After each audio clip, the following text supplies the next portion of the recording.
In this question, it is given that the plot of osmotic pressure versus concentration for a solution is giving a straight line with a slope 25.73 liter bar mole raised to -1.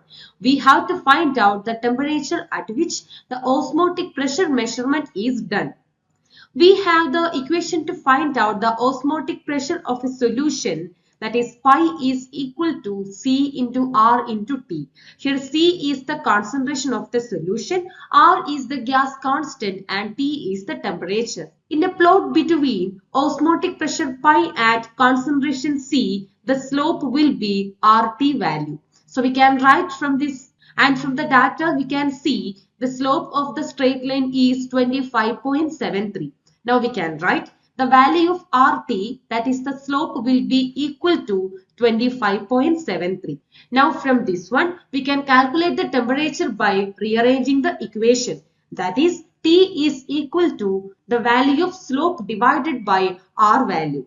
R value is given here, that is 0.083 liter bar mole raised to -1 Kelvin raised to -1. So we can write temperature T will be equal to 310 Kelvin. But in these options we could see that the temperature values are expressed in degrees Celsius. In order to convert this Kelvin temperature into degrees Celsius, we have to subtract 273. So the temperature in degrees Celsius will be 37 degrees Celsius. Option C is the correct answer.